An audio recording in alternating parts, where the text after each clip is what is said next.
إن الحمد لله نحمده ونستعينه ونستغفره ونعوذ بالله من شرور أنفسنا ومن سيئات أعمالنا من يهده الله فلا مضل له ومن يضلل فلا هادي له أشهد أن لا إله إلا الله وأشهد أن محمدا عبده ورسوله قال الله تعالى يا أيها الذين آمنوا اتقوا الله حق تقاته ولا تموتن إلا وأنتم مسلمون.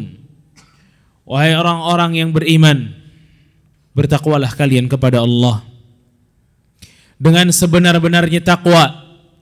Takutlah kalian kepada Allah dengan sebenar-benarnya takut, dan janganlah kalian wafat kecuali dalam keadaan Islam, tunduk dan patuh kepada Allah subhanahu wa ta'ala.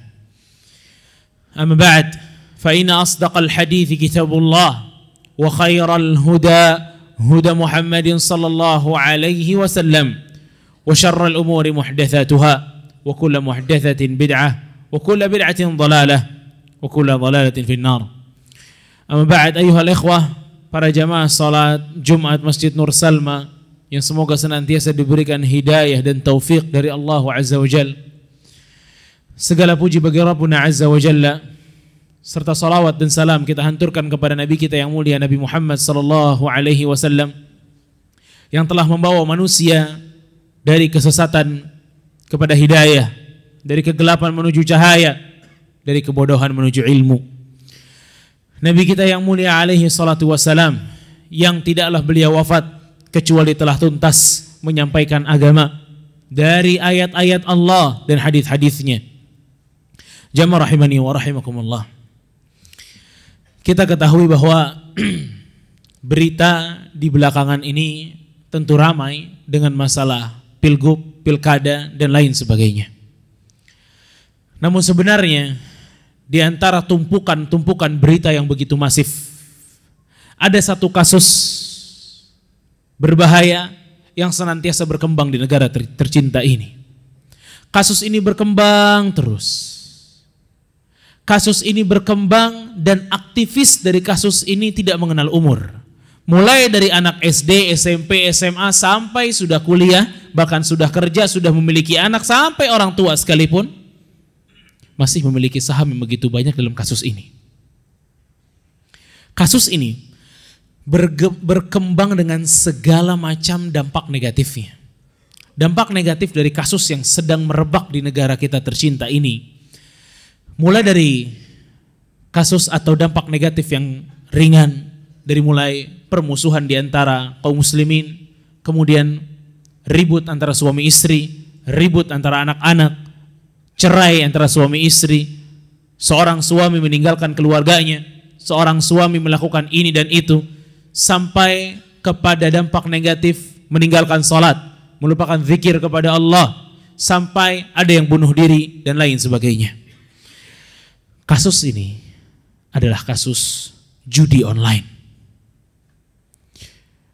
Jamaah rahimakumullah, judi online di negara yang konon katanya di antara negara papan atas yang memiliki penduduk muslim terbanyak. Namun naasnya adalah di antara negara-negara yang judi online berkembang, Indonesia juga ada di papan atasnya. Lalu kemana kaum muslimin? Kok bisa-bisanya jumlahnya banyak tapi dosanya juga banyak? Bahkan di antara negara-negara yang lain, dosa yang satu ini justru kita, Indonesia, mengungguli yang lain. Jamaah rahimakumullah, Menkom Info beberapa bulan yang lalu mencatat bahwa peredaran uang di kasus judi online itu mencapai 327 triliun rupiah. 327 triliun rupiah. Bayangin, kalau uang sebanyak itu dibagikan kepada fakir miskin dari Sabang sampai Merauke, betapa sejahteranya mereka. Namun ternyata uang itu masuk ke dalam lipatannya syaitan. Uang itu justru masuk kepada perangkapnya syaitan yang namanya judi online. Bahkan baru saja kemarin deklarasi dari OJK, kemudian Menkominfo dan lain sebagainya, mereka deklarasi memberantas judi online. Bahkan di pemerintah sampai mengatakan Indonesia darurat judi online. Jadi masalah ini bukan masalah kecil. Semua aspek kenegaraan sampai masyarakat harus tolong menolong satu dengan yang lainnya untuk menyelamatkan dari hal haram ini. Makanya di siang kali ini wajib bagi kita untuk kembali mengingat apa yang sudah Allah Subhanahu wa taala wanti-wanti di dalam Al-Qur'an tentang kasus yang merebak ini. Dan kasus ini merebak, naudzubillah min dzalik. Kalau dulu orang mau main judi harus nunggu temannya datang. Kalau sekarang enggak, cukup buka handphonenya dengan gayanya main game, kemudian ujungnya adalah judi. Maka firman Allah Subhanahu wa taala pada surat Al-Maidah ayat 90 hingga 91 harus menjadi renungan bagi kita semua. Allah Subhanahu wa taala berfirman, "Ya ayyuhalladzina amanu, innamal khamru wal maisiru wal ansabu wal azlamu rijsun min 'amali syaitani fajtanibuhu la'allakum tuflihun." Allah mengatakan, wahai orang-orang yang beriman, sesungguhnya khamr, wal maisir, judi, wal ansab, kesyirikan, wal azlam, mengundi nasib dengan anak panah, juga bentuk kesyirikan, rijsun min 'amali syaitan, semua itu adalah najis, merupakan perbuatan setan, fajtanibuhu la'allakum tuflihun, maka jauhilah agar kalian sukses, kata Allah Subhanahu wa taala. Lalu ayat yang selanjutnya Allah mengatakan, innama yuridu syaitanu an yuqi'a bainakumul adawata wal baghdha'a fil khamri wal maisir. Dan sesungguhnya setan menginginkan permusuhan di antara kalian, kebencian di antara kalian dari khamr dan judi, dari minuman keras dan judi. Wa yasuddakum an dzikrillahi wa 'anis shalah, dan agar kalian dicegah dari mengerjakan salat dan mengingat Allah. Fahal antum muntahun, tidakkah kalian berhenti? Jamaah rahimakumullah, para ulama mengemukakan kepada kita bahwa dari dua ayat ini kita bisa melihat bagaimana menjijikannya perjudian ini dalam Islam dari 10 sisi bahkan. Yang pertama, Allah Subhanahu wa taala memulai ayat ini dengan panggilan iman, ya ayyuhalladzina amanu, dan ini berarti bahwa meninggalkan praktek perjudian adalah tanda dari keimanan, dan melakukan perjudian justru adalah tanda bobroknya iman seseorang, rusaknya iman seseorang. Yang kedua, Allah Subhanahu wa taala menyebutkan dua dosa tadi, yaitu dosa khamar dan judi bersamaan dengan dosa-dosa kesyirikan. Ini menunjukkan bahwasanya dosa khamar, dosa judi itu sangat berat, layaknya dosa-dosa kesyirikan. Yang ketiga, kata para ulama, Allah Subhanahu wa taala membahasakan bahwasanya perbuatan judi itu, perjudian itu adalah perbuatannya syaitan. Perbuatannya syaitan. Maka siapa yang melakukan perjudian, maka dia telah mengikuti syaitan. Keempat, Allah Subhanahu wa taala telah mengatakan bahwa perbuatan judi, minum khamar tersebut adalah rijsun, najis. Maka sebagaimana manusia yang akalnya lurus, maka dia akan menjauhi hal-hal yang najis. Yang kelima, Allah Subhanahu wa taala mengatakan fajtanibuhu la'allakum tuflihun. Jauhilah, kata Allah, dengan kata ijtinab. Dan kata ijtinab, kata para ulama, bukan jauhnya dengan jarak yang dekat, namun jauh dengan jarak yang begitu jauh. Menjauhi dengan jarak yang begitu jauh, yang satu di sisi yang lain, yang satu lagi di sisi yang lain. Itulah jarak yang harus kita miliki dari praktek perjudian. Yang keenam, kata para ulama, Allah mengatakan di akhir ayatnya la'allakum tuflihun, agar kalian sukses. Ini subhanallah. Rata-rata orang yang main judi online lewat game dan yang lain sebagainya, keinginan mereka satu, pengen sukses, pengen dapat uang cepat-cepat. Namun ternyata Allah patahkan dengan mengatakan, kalau kalian tinggalkan tuflihun, kalian baru sukses. Maka jangan pernah berharap sukses dengan cara yang haram. Jangan pernah merasa ingin kaya dengan perjudian, tidak akan terjadi sama sekali. Kalaupun Anda mendapatkan uang dari hasil judi tersebut, tahuilah uang itu tidak ada keberkahannya walaupun sedikit, tidak ada. Yang ketujuh, kata para ulama, Allah mengatakan bahwa judi itu adalah kendaraannya syaitan untuk menjadikan permusuhan antara orang Islam. Makanya kita lihat suami istri ada yang ribut gara-gara suaminya suka main judi.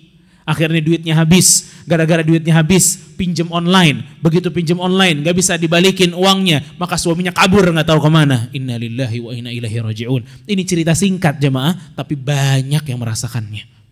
Gara-gara judi online.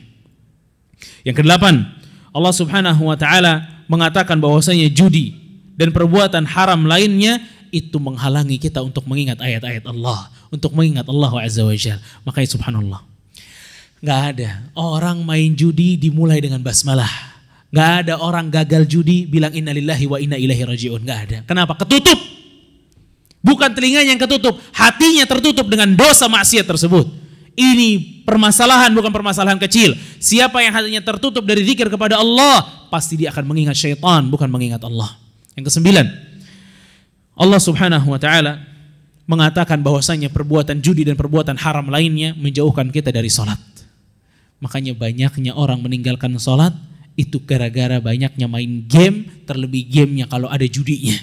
Kalau nggak sholatnya ditinggalkan, minimal sholatnya diakhirkan. Karena apa? Game online atau judi online. Dan game online adalah pintu untuk masuk judi online. Dan yang ke-10, Allah subhanahu wa ta'ala setelah menyebutkan kepada kita berbagai macam kerusakan demi kerusakan dari judi tersebut, Allah mengatakan, fahal antum muntahun, tidakkah kalian mau berhenti? Barakallahu li wa lakum fil Qur'anil azim wa nafa'ani bima fihi minal ayati wa dzikril hakim. Aqulu qawli hadza wa astaghfirullahu li wa lakum. Alhamdulillah, alhamdulillahil azizil ghafar, al-wahidu al-qahhar, wassalatu wassalam ala nabiyyina Mustafa al-Mukhtar wa ala alihi al-adhar wa ashabihi al-abrar. Amba'd. Jamaah rahimakumullah.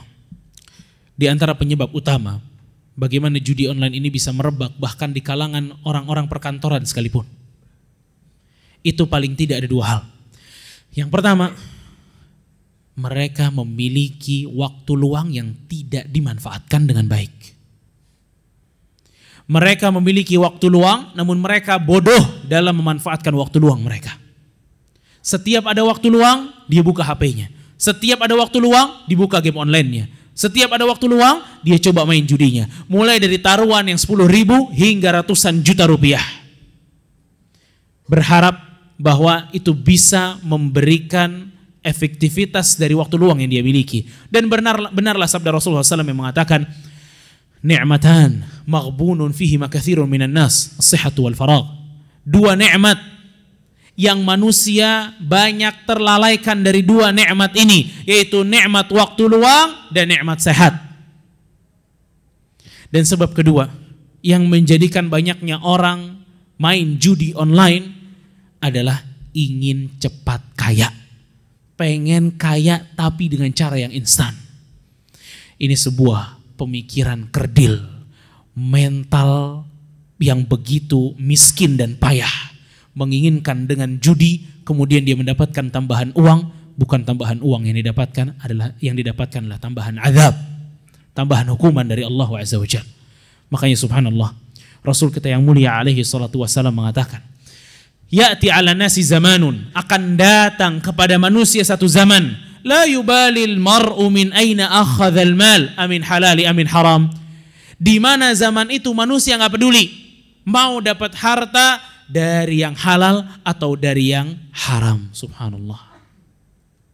Maka jamaah rahimani wa rahimakumullah, ketahuilah, selama harta itu haram, ngumpulinnya juga haram. Selama harta itu haram, maka tidak akan pernah membawa keberkahan sedikit pun bagi kita, enggak akan pernah membawa untung bagi kita. Rasulullah sallallahu alaihi wasallam mengatakan, la yadkhulul jannata, tidak akan masuk surga, min lahmun nabata min suhtin an-naru aula bihi. Adanya daging yang tumbuh pada jiwa manusia, tubuh manusia, namun dari sumber yang haram, sesungguhnya daging itu lebih berhak untuk masuk ke dalam nerakanya Allah Azza wa Jalla. Maka jamaah rahimani wa rahimakumullah, sadarlah bahwa tanggung jawab Anda banyak. Kehalalan harus benar-benar menjadi nomor pertama, dan jangan pernah berharap kaya dari jalan-jalan yang haram. Jamaah rahimani wa rahimakumullah, Allah subhanahu wa ta'ala memerintahkan kepada kita satu perintah, yang Allah mulai dengan dirinya sendiri kemudian para malaikatnya, yaitu bersalawat kepada Nabi yang mulia Nabi Muhammad sallallahu alaihi wasallam. Allah Subhanahu wa taala berfirman, "Innallaha wa malaikatahu yusalluna 'alan nabi." Ya ayyuhalladzina amanu sallu alaihi wa sallimu taslima. Wa qala sallallahu alaihi wasallam, man shalla alayya salatan wahidah sallallahu alaiha biha asyra. Siapa yang salawat kepada Rasul satu kali, niscaya Allah akan bersalawat untuknya 10 kali. Fa usalli wa usallim ala sayyidina wa habibina wa maulana Muhammad bin Abdullah wa ala alihi wa sahbihi ajma'in. Allahumma ighfir lil muslimina wal muslimat wal mu'minina wal mu'minat الأحياء منهم والأموات إنك قريب مجيب الدعوات يا قاضي الحاجات. اللهم أعز الإسلام والمسلمين، اللهم أعز الإسلام والمسلمين ودمر اللهم أعداءك أعداء الدين يا رب العالمين. اللهم اكفنا بحلالك عن حرامك واغننا بفضلك عمن سواك. اللهم اكفنا بحلالك عن حرامك واغننا بفضلك عمن سواك. Allahumma kfina bihalalika an haramik. Ya Allah, cukupkanlah kami dari hal-hal yang halal yang Engkau berikan kepada kami, dan janganlah Engkau berikan kepada kami hal-hal yang haram. Waghnina bifadlika amman siwak, dan kayakanlah diri kami, cukupkanlah diri kami dengan karunia darimu, bukan karunia dari selainmu. Rabbana ظلمنا أنفسنا وإن لم تغفر لنا وترحمنا لنكونن من الخاسرين. ربنا آتنا في الدنيا حسنة وفي الآخرة حسنة وقنا عذاب النار. وصلى الله على نبينا محمد وعلى آله وصحبه وسلم وآخر دعوانا عن الحمد لله رب العالمين. الله أكبر الله أكبر.